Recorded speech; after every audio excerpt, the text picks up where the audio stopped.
Brought to you by TechnoSpark 20 series smartphones. I'm superhuman. Lok Sabha चुनाव से पहले बिहार की राजनीति में इस बार कई अजीबोगरीब खेल देखने को मिल रहा है। एक तरफ कई नए चेहरे को मैदान में उतारा जा रहा है, तो दूसरी तरफ परिवारवाद की बात करें तो उससे भी कई नए चेहरे निकलकर सामने आ रहे हैं, जिसकी चर्चा भी खूब हो रही है। अब बिहार की 40 लोकसभा सीटों के लिए उम्मीदवारों के ऐलान के साथ ही इंडिया और एनडीए गठबंधन दोनों के सहयोगी पार्टी ने नए चेहरे पर दांव लगाने के लिए तैयारी कर ली है और दांव लगा भी दिए। इस बीच आरजेडी सुप्रीमो लालू प्रसाद यादव ने लोकसभा चुनाव लड़ने वाले अपने प्रत्याशियों को सिंबल भी देना शुरू कर दिया। चर्चा हो रही है कि इस बार लालू प्रसाद यादव इस बार अपनी दो बेटियों मीसा भारती और रोहिणी आचार्य दोनों को लोकसभा चुनाव लड़वा रहे हैं।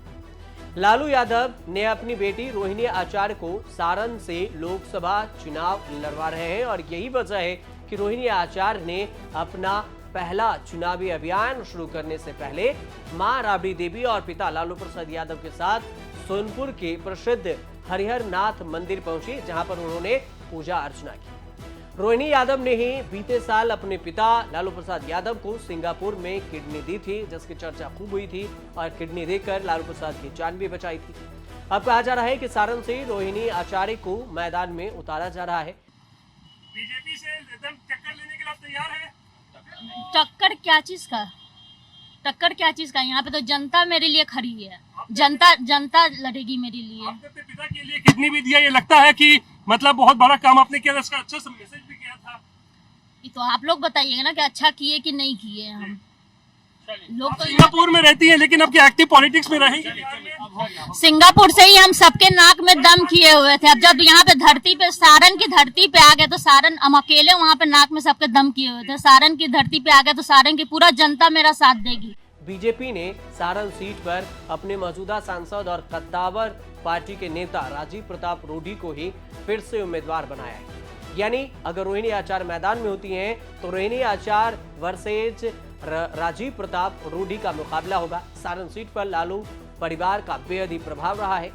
इसी सीट पर, जो कि तब छपरा हुआ करते थे, से 1977 में लालू प्रसाद यादव पहली बार जीतकर संसद पहुंचे थे। इस सीट पर 2004 में लालू प्रसाद यादव ने रूडी को हरा दिया था और सारण से तीसरी बार संसद बने थे। 2009 में भी लालू प्रसाद यादव इस सीट से चुनाव जीतकर गए थे और इसके बाद 2014 और 2019 में मोदी लहर में लोकसभा चुनाव हुए और इसमें राजीव प्रताप रूडी ने इस सीट पर अपना बाजी मार ली और बादशाहत कायम कर ली। वही बात अगर रोहिणी आचार्य की करें तो सिंगापुर में रहती हैं और मीसा भारती के बाद लालू यादव की दूसरी बेटी हैं जो राजनीति के मैदान में उतर रही हैं।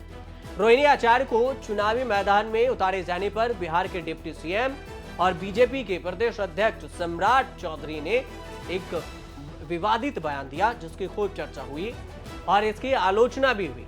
और सम्राट चौधरी ने रोहिणी आचार्य को लेकर क्या कुछ कहा है, वो बयान सुन लीजिए। ऐसे नेता है जो टिकट बेचने में माहिर खिलाड़ी है और लालू जी तो अब अपनी बेटी तक को नहीं छोड़े, पहले किडनी लिए तब टिकट दिया। यही है लालू यादव जी का परिचय।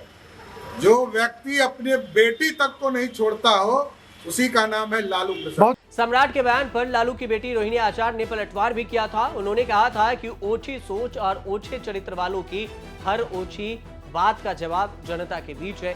जनता जनार्दन की अदालत में ही इसका जवाब दिया जाएगा और मैं जवाब भी दूंगी। सही गलत का फैसला जनता करेगी। रोहिणी आचार्य का ये पलटवार था।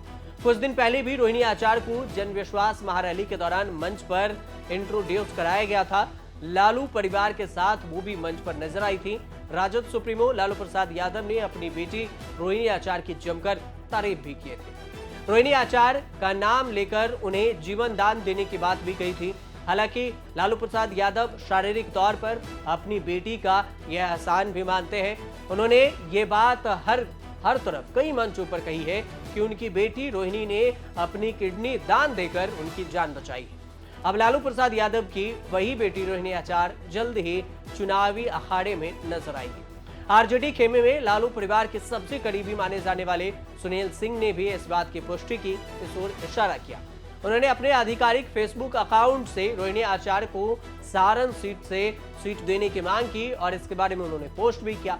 रोहिणी आचार्य सोशल मीडिया पर काफी एक्टिव भी रहती हैं और खुद डॉक्टर भी हैं। रोहिणी आचार्य की शादी उनके एमबीबीएस कंप्लीट होने से पहले ही हो गई थी। उनके हस्बैंड समरेश सिंह पेशे से सॉफ्टवेयर इंजीनियर हैं। समरेश सिंह के पिता Rai Ranvijay Singh retired income tax के अधिकारी रह चुके हैं। वो लालू के कॉलेज फ्रेंड भी थे। रोहिणी तब जमशेदपुर के एमजीएम से एमबीबीएस कर रही थी। रोहिणी के हस्बैंड समरेश सिंह सिंगापुर में सेटल हैं, जो प्रोजेक्ट में एवरकोर पार्टनर्स के नाम से कंपनी के मैनेजिंग डायरेक्टर भी हैं। इससे पहले वे जेएमआर और स्टैंडर्ड चार्टर्ड बैंक में इन्वेस्टमेंट बैंकर की जॉब भी कर चुके हैं। बिहार में तेजस्वी यादव की सरकार जाते ही सबसे ज्यादा चर्चा रोहिणी आचार्य को हुई थी और आरजेडी के सुप्रीमो लालू प्रसाद यादव को पूछताछ के लिए जब ईडी ऑफिस बुलाया गया था, तब मीसा भारती के साथ पूछताछ के लिए पटना के ईडी ऑफिस में पहुंचे थे। और उसके बाद इससे पहले लालू प्रसाद के सबसे करीबी जो दुलारी बेटी है रोहिणी आचार्य, उन्होंने ट्वीट किया था। ट्वीट कर उन्होंने कहा था कि अगर उनके पापा को खरोच भी आई तो उनसे बुरा कोई नहीं होगा। रोहिणी ने ताबड़तोड़ कई ट्वीट किए थे और अपने ट्वीट में लिखा था कि मेरे पापा को आज कुछ हुआ तो इसका जिम्मेदार गिरगिट के साथ साथ सीबीआई और ईडी इनके मालिक होंगे। सबको मालूम है कि पापा की क्या हालात है, बिना मदद के चल नहीं सकते हैं, फिर भी इतना गिरोगे गीदड़ों। गीदड़ शब्द का इस्तेमाल किया और ये भी कहा था कि ये गुदड़ी का लालू है, शेर अकेला है, कमजोर नहीं। अगर मेरे पापा को खरोच आई तो इससे बुरा कोई नहीं होगा, मार्क माई वर्ड, ये उन्होंने ट्वीट किया। इसके बाद काफी विवाद भी हुआ। इससे पहले बिहार में राजनीतिक उथल पुथल के बीच में मुख्यमंत्री पद से इस्तीफा देने वाले जदयू के अध्यक्ष नीतीश कुमार पर स्पष्ट रूप से निशाना साधते हुए लालू प्रसाद की बेटी रोहिणी आचार्य ने भी ट्वीट किया। उन्होंने लिखा था कि कूड़ा गया फिर से कूड़ेदानी में, कूड़ा मंडली में बदबूदार कूड़ा मुबारक। नीतीश कुमार ने ये कहते हुए बिहार के मुख्यमंत्री पद से इस्तीफा दे दिया कि 18 महीने से भी कम समय पहले वह जिस महागठबंधन और विपक्षी गुट इंडिया में शामिल हुए थे, उनमें उनके लिए स्थितियां ठीक नहीं लगी और चीजें अच्छी तरह से काम नहीं कर रही थी, इसलिए हमने इस्तीफा दे दिया। हालांकि बाद में ये भी आरोप लगा कि रोहिणी आचार्य की वजह से ही ये इस्तीफा नीतीश कुमार ने दिया। हालांकि राजनीतिक उथल पुथल के बीच में अब रोहिणी आचार्य भी चुनावी मैदान में देखने वाली है। देखने का दिलचस्प ये होगा कि आखिर वो चुनावी मैदान में कितना कमाल कर दिखाती है और लालू यादव का विश्वास कितना रोहिणी आचार्य पर खड़ा उतरता है। आप देखते ही न्यूज़।